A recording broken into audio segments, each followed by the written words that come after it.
नमस्कार, आप देख रहे हैं हमारा खास कार्यक्रम न्यूज पंच और मैं हूं आपके साथ कृतिका। जहां न्यूज पंच में खबरें सिर्फ खबर नहीं रह जाती बल्कि पावरफुल इंपैक्ट के साथ आप सभी के सामने रखी जाती है और न्यूज पंच में हर खबर की तह तक जाया जाता है।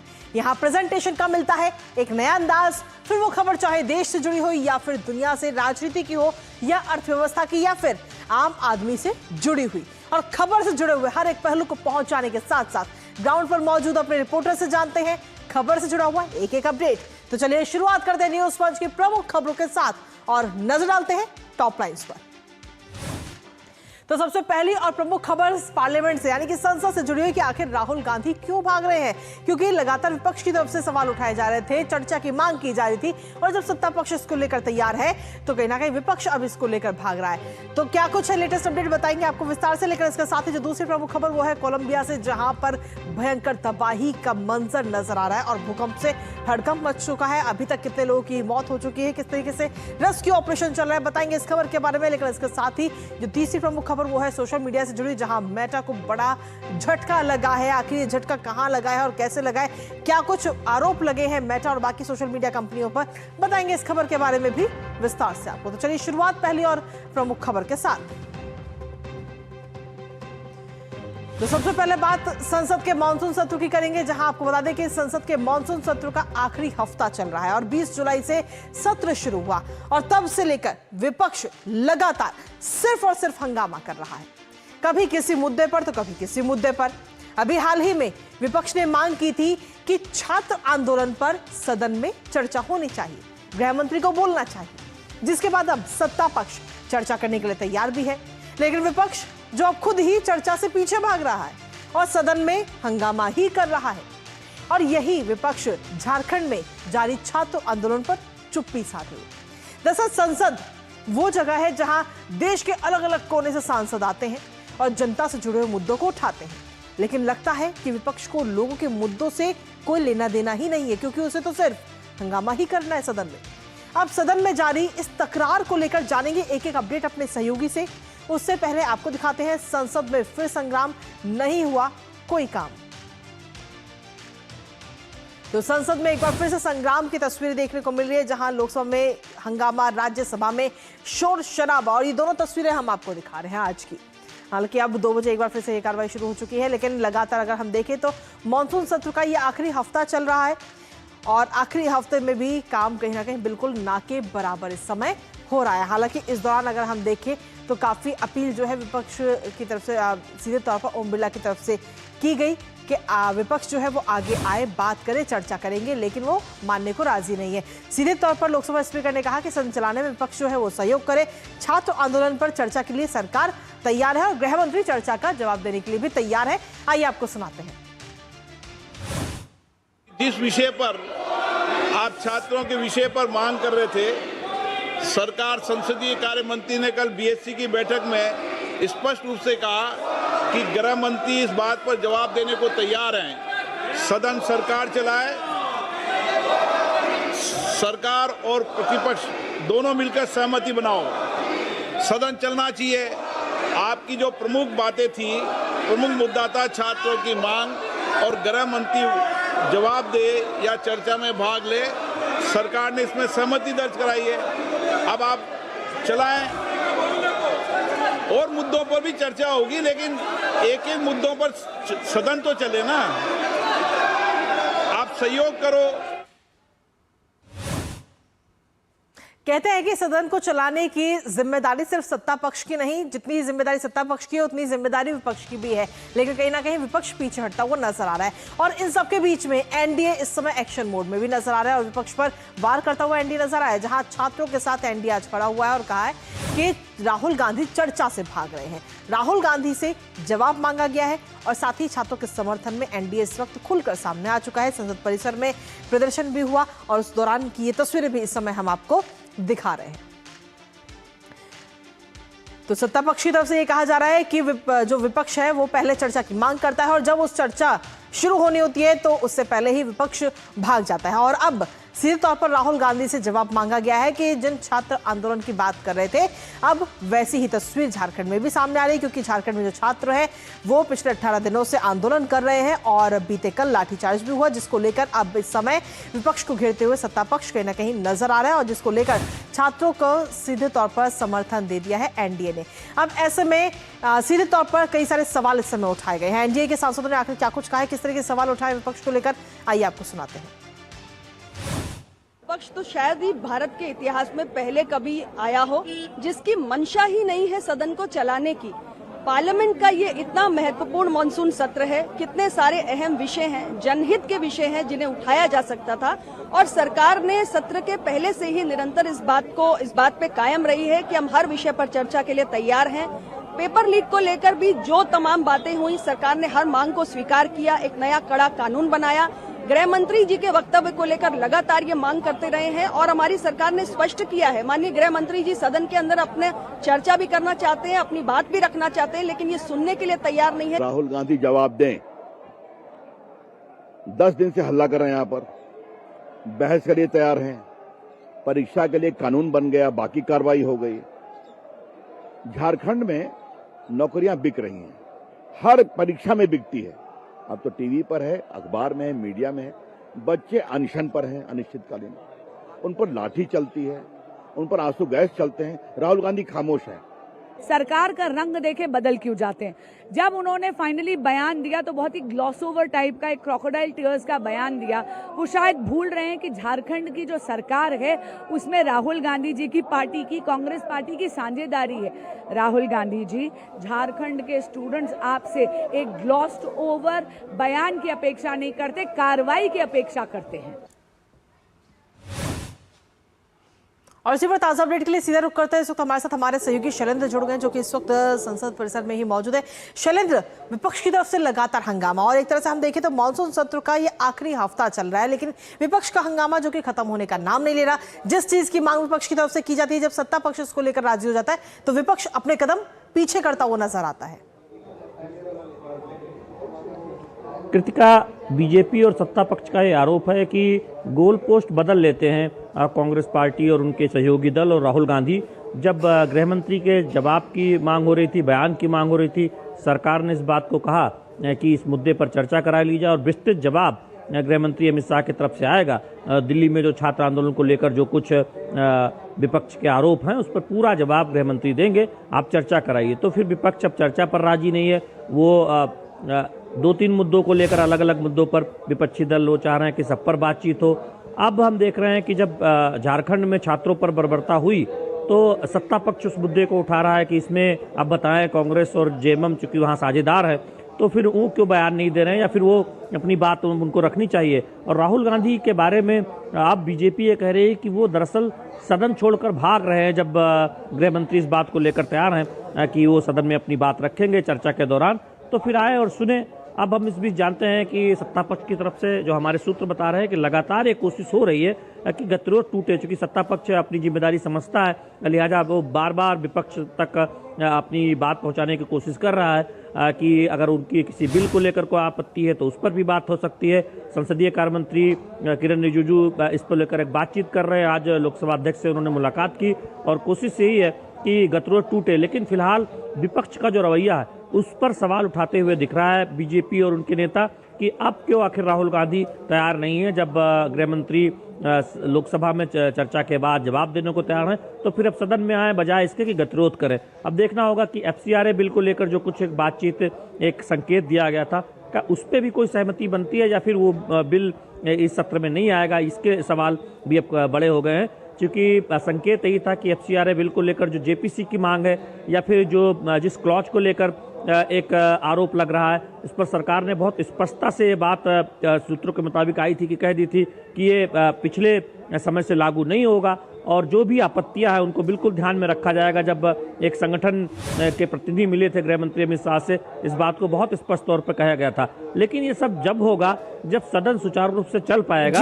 और जब गतिरोध खत्म होगा, और विपक्ष की भी ये जिम्मेदारी है कि वो अब सदन में गतिरोध खत्म करे, चर्चा में हिस्सा लें, गृह मंत्री जवाब दे, उस पर उनका जवाब सुने, और उसके बाद अगर समय बचता है तो FCRA बिल अगर सरकार लाना चाहती है तो उसमें अपनी बात रखे चर्चा में। JPC की मांग है या फिर जो भी मांग है कि इस बिल को एक समिति को भेज दिया जाए, तो वो तब होगा जब सदन में गतिरोध खत्म होगा और विपक्ष हंगामा बंद करेगा।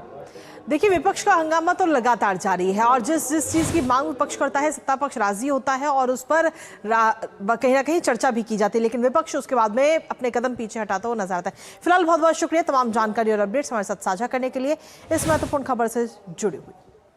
तो कहीं ना कहीं संसद भवन में जो ये तकरार है, ये गतिरोध है, फिलहाल अभी खत्म होता नजर नहीं आ रहा और इस खबर पर नजर हमारी लगातार बनी रहेगी। लेकिन इसी बीच न्यूज पंच में रुकेंगे एक छोटे से ब्रेक के लिए, बने रहिए हमारे साथ। जरा सोच के देखिए, आपके पास कुछ ऐसा है जो आपकी दुनिया बदल सकता है। जानते हैं क्या? आपका अपना सोना। सोना क्या नहीं कर सकता? सोना आपको अपने सपनों का घर दिला सकता है, आपके बच्चों का भविष्य बना सकता है, सोना आपकी हर इच्छा पूरी कर सकता है। तो भारत की सबसे बड़ी gold loan NBFC Muthoot finance से गोल्ड लोन लीजिए और फिर देखिए सोना क्या नहीं कर सकता। मुथूट फाइनेंस, जहां विश्वास ही परंपरा है। कॉल कीजिए 1-800-313-1212। जरा सी हंसी दुलार जरा सा, जरा सी अंदर प्यार जरा सा,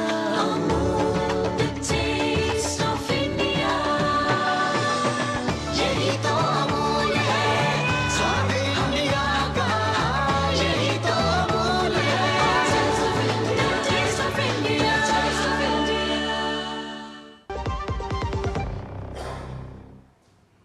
और ब्रेक के बाद एक बार फिर से स्वागत आप सभी का। आप रुक करते हैं हमारी अगली महत्वपूर्ण खबर का। धरती कांपी और देखते ही देखते तबाही का मंजर सामने आ गया। जी हां, कोलंबिया में 7.4 तीव्रता के भीषण भूकंप ने भारी तबाही मचाई है, जिसका मंजर, जिसकी तस्वीर इस समय आप देख भी पा रहे हैं। 10 अगस्त की सुबह आए इस भूकंप में अब तक कई लोगों की मौत हो चुकी है। 61 से ज्यादा इमारतें पूरी तरह से तबाह हो चुकी हैं और सबसे बड़ी चिंता ये कि कई लोग अभी भी मलबे में फंसे हुए हैं और रेस्क्यू ऑपरेशन लगातार जारी है। साथ ही आपको ये भी बता दें कि ये भूकंप सुबह करीब 7:34 पे आया, जिसका केंद्र चोको डिपार्टमेंट के में सैन्य होजे डेल पाल्मार में से करीब 5 किलोमीटर पूर्व में था और इसकी गहराई थी 107 किलोमीटर। फिलहाल राहत की बात ये कि सुनामी का कोई खतरा नहीं है। हालांकि हालातों को देखते हुए सरकार ने नेशनल स्टेट ऑफ इमरजेंसी भी घोषित कर दिया है। दिखाएंगे आपको वहां की तस्वीरें, उससे पहले आपको दिखाते हैं कुछ खास तस्वीरें। बीते कल का जो मंजर रहा इस भूकंप के बाद का, वो तस्वीरें सबसे पहले आपको दिखाते हैं।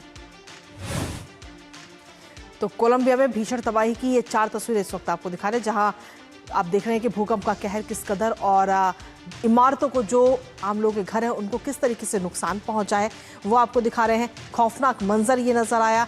हालांकि इसके साथ ही आपको ये दिखा रहे हैं कि किस तरीके से रेस्क्यू ऑपरेशन जो लोग, और इसी के साथ चलिए सीधा रुख करते हैं लोकसभा का। किरण रिजिजू क्या कुछ कह रहा है, ये सुनते हैं।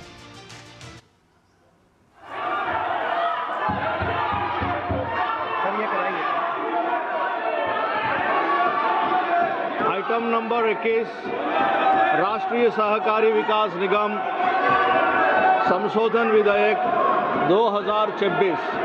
माननीय मंत्री जी। माननीय सभापति महोदय, मैं आपकी अनुमति से माननीय गृह एवं सहकारिता मंत्री श्री अमित शाह जी की ओर से प्रस्ताव करता हूं कि राष्ट्रीय सहकारी विकास निगम विधेयक 2026 पर विचार किया जाए। प्रश्न ये है कि विधेयक पर विचार किया जाए। जो सदस्य इसके पक्ष में है वो हाँ कहें, जो सदस्य विरोध में है वो ना कहें। मेरे विचार में निर्णय हाँ वालों के पक्ष में हुआ, हाँ वालों के पक्ष में हुआ। विधेयक पर विचार करने का हेतु प्रस्ताव को स्वीकृत किया गया। अब सभा विधेयक पर खंडवार विचार करेगी। माननीय सदस्य श्री N.K. प्रेमचंद्रन, माननीय सदस्य श्री K. राधाकृष्णन, माननीय सदस्य श्री सौगत राय जी, माननीय सदस्य श्री मनोज कुमार जी, माननीय सदस्य श्री अभय कुमार सिन्हा जी, माननीय सदस्य श्री लालजी वर्मा जी। तो लोकसभा की कार्रवाई लगातार जारी है। हालांकि मानसून सत्र का ये आखिरी हफ्ता है और आखिरी हफ्ते में लगातार हंगामा भी देखने को मिला है विपक्ष की तरफ से। और वापस अब करते हैं हमारी महत्वपूर्ण खबर कोलंबिया से, जहां भीषण तबाही की कई सारी तस्वीरें सामने आ चुकी हैं। आपको बता दें कि 7.4 तीव्रता का ये भूकंप था और इस भूकंप के कारण 130 से ज्यादा लोगों की मौत हो चुकी है। इसके साथ ही 61 इमारतें जो पूरी तरह से तबाह हुई और साथ ही 1500 से ज्यादा ऐसी इमारतें जिनको काफी नुकसान इस भूकंप से हुआ है। हालांकि इस समय वहां पर इमरजेंसी लगा दी गई, यानी कि आपातकाल की घोषणा भी की गई है और जो लोग इस मलबे में दब गए हैं उनको तलाश किया जा रहा है। रेस्क्यू ऑपरेशन इस वक्त चला है। राहत और बचाव अभियान जो है वो इस समय लगातार जारी है। तो मलबे में जिंदगी की तलाश की जा रही है। हालांकि सेना का जो रेस्क्यू ऑपरेशन है वो भी इस समय जारी है और बाकी जो अन्य देश हैं उन्होंने भी अपनी तरफ से मदद के हाथ बढ़ाए हैं। तो कोलंबिया में भीषण तबाही की ये 4 तस्वीरें आपको दिखा रहे हैं। भूकंप का ये कहर कि किस तरीके से इमारतों को नुकसान पहुंचा है, क्योंकि 61 से ज़्यादा ऐसी इमारतें हैं जो पूरी तरह से क्षतिग्रस्त हुई हैं, जो पूरी तरह से खत्म हो चुकी हैं और साथ ही 1500 से ज़्यादा ऐसी इमारतें हैं जिनको नुकसान पहुंचा है इस भूकंप की वजह से, जो कि 7.4 तीव्रता का था। और इसके साथ ही 100 से ज़्यादा लोगों की इसमें मौत भी हो गई है। हालांकि राहत बचाव अभियान जो है वो अभी भी जारी है और कोशिश की जा रही है कि अगर मलबे में कोई दबा हुआ व्यक्ति है तो उसको जल्द से जल्द बाहर सुरक्षित निकाला जा सके। तो सीधे तौर पर इस अभियान की अगर हम बात करें तो ये अभियान लगातार इस समय जारी है। फिलहाल ये तस्वीरें भी इस समय हम आपको दिखा रहे हैं किस तरीके से रेस्क्यू ऑपरेशन इस समय चलाया जा रहा है वहां पर। हालांकि कई देशों ने अपने मदद के हाथ भी बढ़ाए हैं और कोलंबिया में अपनी अपनी टीमें भेजी हैं वहां पे। फिलहाल अगर हम देखें तो कई सारे लोगों को काफ़ी नुकसान हुआ है, घरों को काफ़ी नुकसान हुआ। करीब 1500 से ज़्यादा ऐसे घर हैं जो कि क्षतिग्रस्त हो गए इस भूकंप की वजह से और ये तस्वीरें इस समय हम आपको दिखा रहे हैं। हालांकि जो घर क्षतिग्रस्त हुए हैं उनके अंदर उनको इस वक्त खोज अभियान जो है वो इस समय जारी, रेस्क्यू ऑपरेशन जारी है। सेना लगातार वहां पर जुड़ी हुई है, लेकिन भीषण तबाही की ये तस्वीर, ये मंजर वाकई डराने वाली है, क्योंकि 1 से ज़्यादा लोगों की मौत इस भूकंप के कारण हो चुकी है और साथ ही 1500 से ज़्यादा इमारतों को काफ़ी नुकसान पहुंचा है। इमरजेंसी की भी घोषणा इस समय वहां पर की गई है। दरअसल ये भूकंप काफ़ी तेज था क्योंकि 7.4 तीव्रता का ये भूकंप रहा, जिसका मंजर इस समय हर किसी को नजर आ रहा है। सुबह करीब 7:30 बजे भूकंप के झटके महसूस किए गए, लेकिन ये भूकंप इतना तेज था कि इसने काफ़ी भयावह तस्वीर कोलंबिया में बना दी है। और इस समय ये तस्वीर, रेस्क्यू ऑपरेशन जो है वो भी लगातार जारी है और काफ़ी तेजी के साथ ये रेस्क्यू ऑपरेशन इस समय किया जा रहा है। और तस्वीरों के माध्यम से भी हम आपको दिखा रहे हैं जो आम लोग हैं, जो आम नागरिक हैं, वो भी पूरी एकजुटता के साथ नजर आ रहे हैं इस रेस्क्यू ऑपरेशन में। हालांकि सेना भी लगातार अपना काम कर रही है और मशीनों के जरिए भी रेस्क्यू ऑपरेशन चलाया जा रहा है, जिससे कि जो लोग वहां पर नीचे फंसे हुए हैं उन्हें जल्द से जल्द बाहर निकाला जा सके। ये 2 तस्वीरें भी आपको दिखा रहे हैं, अलग अलग जगह की तस्वीरें हैं कि घरों को, जो इमारतें हैं, उनको किस तरीके से नुकसान पहुंचा है और लोग किस तरीके से इस समय वहां पर अभी सरवाइव कर रहे हैं। तो कोलंबिया में भूकंप से ये हड़कंप की तस्वीरें। हालांकि रेस्क्यू ऑपरेशन लगातार जारी है सेना की तरफ से। 7.4 तीव्रता का ये भूकंप, जहां 130 से ज्यादा लोगों की मौत हो चुकी है। हालांकि ये आंकड़ा अभी और बढ़ सकता है क्योंकि कई सारे लोग ऐसे भी हैं जो घायल हैं, जिनका इलाज अस्पताल में चल रहा है। और इसी के साथ चलिए अब रुक करते हैं हमारी अगली महत्वपूर्ण खबर का। आज सोशल मीडिया हमारी रोजमर्रा की जिंदगी का एक हिस्सा बन चुका है। सुबह उठते ही इंस्टाग्राम खोलना हो या फिर फेसबुक पर दोस्तों और परिवार की खबर लेना हो, करोड़ों लोग इन प्लेटफॉर्म्स का इस्तेमाल आज की तारीख में करते हैं। लेकिन अब अमेरिका में इन्हीं सोशल मीडिया कंपनियों के खिलाफ लोगों का गुस्सा काफी ज्यादा बढ़ता नजर आ रहा है। हाल ही में एक सर्वे हुआ जिसमें 61% अमेरिकियों ने यह माना कि सोशल मीडिया की जो कंपनियां हैं उन पर सरकार को और सख्त नजर रखनी चाहिए, जिसके बाद ये सोशल मीडिया कंपनियां अदालत का रुख किया और वहां से झटका इनको लग गया। आखिर क्या क्या आरोप है सोशल मीडिया कंपनियों पर, वो आपको बताएंगे, साथ ही जानेंगे अपडेट अपने सहयोगी से। उससे पहले आपको दिखाते हैं मेटा, गूगल, टिकटॉक को लगा झटका। तो मेटा, गूगल और टिकटॉक को ये बड़ा झटका लगा है, जहां अमेरिकी अदालत की तरफ से ये बड़ा फैसला दिया गया है और जो लत लगाने से जुड़े जो मुकदमे थे, अब उनका सामना इन सभी सोशल मीडिया कंपनियों को करना होगा, क्योंकि इन सभी ने अपील डाली थी कि इन सभी जो उनके ऊपर मुकदमे हैं उनसे वो बच सके, लेकिन ये अपील खारिज हो चुकी है। मुकदमों से सुरक्षा की मांग सोशल मीडिया कंपनियों की तरफ से की गई थी और इसके साथ ही इस फैसले जैसे ही अमेरिका अदालत ने ये फैसला दिया, उस फैसले के साथ ही ट्रायल का जो रास्ता है वो भी साफ हो गया है। अब करीब 3000 से ज्यादा जो संघीय मुकदमे हैं उनका सामना इन सोशल मीडिया कंपनियों को अब करना होगा, क्योंकि इन पर कई सारे गंभीर आरोप हैं। और गंभीर आरोप में अगर हम देखें तो जो युवाओं में डिप्रेशन के मामले बढ़ रहे हैं, एंजाइटी बढ़ रही है, मानसिक स्वास्थ्य संबंधित समस्याएं सामने आ रही है, इस तरह की जो गंभीर मामले हैं उनका मुकदमा का सामना इन सभी को करना होगा। और सोशल मीडिया को लेकर दरअसल रॉयटर्स का एक सर्वे हुआ था और इस सर्वे में ये खुलासा हुआ था। इसके साथ ही सोशल मीडिया कंपनियों पर कई सारे गंभीर आरोप लगे हुए हैं। क्या कुछ ये गंभीर आरोप है वो भी आपको बता दें, क्योंकि जानबूझकर लत लगाने वाला डिजाइन किया जाता है इन सोशल मीडिया जो एप्लीकेशन है उनको। इसके साथ ही इन्फिनिट स्क्रॉल, जिससे यूजर अब टिका रहा है, क्योंकि हम भी आप और हम सभी देखते हैं कि लगातार हम स्क्रॉल करते रहते हैं तो वो कभी खत्म नहीं होता।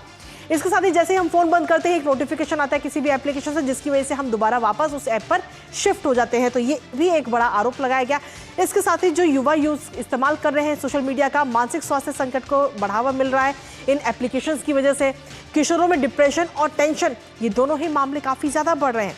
बच्चों को काफ़ी नुकसान इन एप्लीकेशंस के जो फीचर्स हैं, सोशल मीडिया के फीचर्स, वो पहुंचा रहे हैं। और इसके साथ ही सबसे बड़ा नुकसान है अवैध रूप से व्यक्तिगत डाटा इकट्ठा करना। ये एक गंभीर और बड़ा आरोप सोशल मीडिया कंपनियों पर लगा हुआ है और अब एक बड़ा झटका भी इन सभी सोशल मीडिया कंपनियों को लग चुका है। हमारे साथ हमारे सहयोगी अखिलेश इस वक्त जुड़ गए हैं, सीधा उनका रुख करेंगे ताजा अपडेट के लिए। अखिलेश, हालांकि अगर हम देखें तो कई सारे ऐसे देश हैं जहां पर 14 साल या 16 साल से कम उम्र के बच्चों के लिए सोशल मीडिया बैन है, और अब कहीं ना कहीं वैसी ही तस्वीर अमेरिका में भी आती हुई नजर आ सकती है। और एक बड़े झटके के तौर पर भी इस समय देखा जा रहा है, क्योंकि सोशल मीडिया कंपनियां जब मुकदमे से सुरक्षा के लिए अपील उन्होंने की, याचिका दायर की, तो उसमें उन्हें झटका लगा है। अखिलेश, देखिए, निश्चित तौर पे अमेरिका में एक 1996 में कानून बना था, कम्युनिकेशन डिसेंसी एक्ट, उसकी एक धारा है 230। उसके तहत प्रावधान ये है कि अगर कोई कंपनी जो सोशल मीडिया जो प्लेटफॉर्म है, उस सोशल मीडिया प्लेटफॉर्म पे कोई अपना पोस्ट डालता है तो उस पोस्ट के बारे में उस कंपनी को जिम्मेदार नहीं ठहराया जा सकता। यह उन्होंने प्ली लिया है, जिसके आधार पर उन्होंने कहा है कि उन पे कोई आरोप नहीं बनता। लेकिन अदालत ने कहा है कि देखिए, आपने इस तरह से डिजाइन किया है अपने पूरे फेसबुक को, मेटा से जितने प्रोडक्ट हैं, इंस्टाग्राम को, ये सारे को, कि उस डिजाइन से वो एडिक्टिव बन रहे हैं। वो प्लेटफॉर्म, इंस्टाग्राम एडिक्टिव बन रहे हैं, फेसबुक एडिक्टिव बन रहे हैं। वो सारे जो एडिक्शन है, वो एडिक्शन के कारण क्या होता है कि आदमी बार बार थोड़ी देर के लिए कहीं जाता है किसी दूसरे काम में, फिर लौट के बाहर वहीं पे आता है। और ये सिर्फ बच्चों की समस्या नहीं है कृतिका, ये वयस्क लोग हैं, उनके सामने भी ये समस्या है। ये जो टिप ऑफ आइसबर्ग जिसे कहते हैं, वो टिप ऑफ आइसबर्ग है। आप देखिए कि जो फेसबुक है, फेसबुक पे कोई पैसा नहीं लगता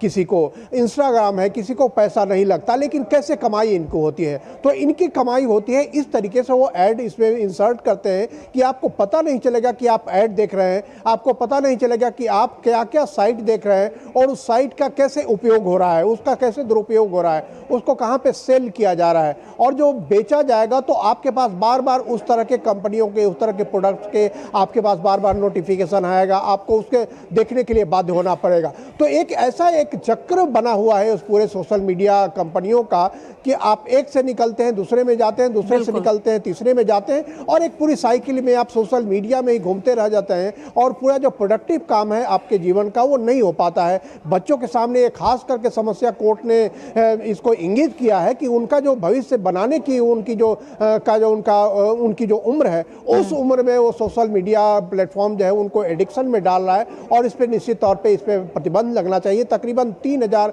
मुकदमे इसके खिलाफ दायर हुए हैं, और कोर्ट ने कहा है कि आपके खिलाफ ये सारे मुकदमों की सुनवाई होगी, और सरकारों को भी इस तरीके से अवेयरनेस फैलाने की बात है, ताकि वो एक तो कि सोशल मीडिया प्लेटफॉर्म उम्र की जांच करे, उस उम्र की जांच के बाद ही एक्सेस दे उनको, और इसके साथ साथ एक ऐसा वो डिजाइन नहीं बने ताकि वो एडिक्टिव हो। अगर कोई चुन के वहां जाना चाहता है, कोई अपनी पसंद से, कोई अपनी जरूरत के हिसाब से उस प्लेटफॉर्म पे जाना चाहता है, आप उसको अलाउ करें, लेकिन एडिक्शन क्रिएट करना ऐसा ही है जैसे आप नशा का एडिक्शन करते हैं, ड्रग का एडिक्शन करते हैं, इस तरह का एडिक्शन आजकल सोशल मीडिया पे हो रहा है। कृतिका, बिल्कुल, लेकिन इस एडिक्शन के साथ ही अगर हम देखें तो कई सारी गंभीर समस्याएं भी पैदा हो रही हैं। जो किशोर हैं या जो बच्चे हैं, जो युवा हैं, उन सब में इसकी आदत तो है ही, लेकिन इसके साथ ही वो सभी डिप्रेशन का भी शिकार हो, एंजाइटी हो रही है, और साथ ही एक जो सेल्फ कॉन्फिडेंस होता है वो भी खोते हुए कहीं ना कहीं नजर आ रहे हैं, क्योंकि लाइक्स के चक्कर में वो कॉन्फिडेंस डाउन हो रहा है युवाओं का। जी निश्चित तौर पे आप अगर वर्चुअल तरीके से इंटरेक्ट करते हैं या जिससे भी इंटरेक्ट कर रहे हैं, वो एक वर्चुअल स्पेस में आपके साथ इंटरेक्ट करता है, जो कि रियलिटी में आप नहीं जानते हैं कि आप जिससे बात कर रहे हैं, आप जिसके साथ इंटरेक्शन हो रहा है वो कौन है। वो तरह तरह के फैंटेसी आपको दिखाएगा, तरह तरह की चीज़ें ऐसी बताएगा जिसका कि वास्तविक जीवन से रोज बरोज की ज़िंदगी से कोई ताल्लुक नहीं है। तो निश्चित तौर पर एक क्यूरेटेड जो है आपको कंटेंट मिलता है, वो क्यूरेटेड कंटेंट जो डाल रहा है उसके हिसाब से है कि वो कितना आपको चाहता है कि कितना आप जाने, उसी पे रिएक्ट करें और उसी में फंसे रहें। तो निश्चित तौर पे जब आप उसमें आगे नहीं बढ़ते हैं, आपके कैरियर का कोई उसमें समाधान नहीं होता है, तो निश्चित तौर पे आपके अंदर एक डिप्रेशन पैदा होता है कि एक फैंटेसी की दुनिया में जीने लगते हैं। जो उम्र आगे बढ़ के पढ़ने की है, जो उम्र जो शारीरिक तौर पर प्रशिक्षित होने की है, वो उम्र अगर आपका वर्चुअल वर्ल्ड में होगा तो निश्चित तौर पर वो चूंकि रियल वर्ल्ड नहीं है, इसलिए डिप्रेशन के शिकार, तरह तरह की मानसिक बीमारियों के शिकार बच्चे हो रहे हैं। जी चलिए, बहुत बहुत शुक्रिया अखिलेश, तमाम जानकारी और अपडेट्स हमारे साथ साझा करने के लिए, इस महत्वपूर्ण खबर से जुड़े हुए। और इसी के साथ फिलहाल न्यूज़ मंच में मुझे और हमारी पूरी टीम को दीजिए अनुमति। कल सुबह 10:30 बजे फिर होगी आपसे मुलाकात। तब तक के लिए नमस्कार।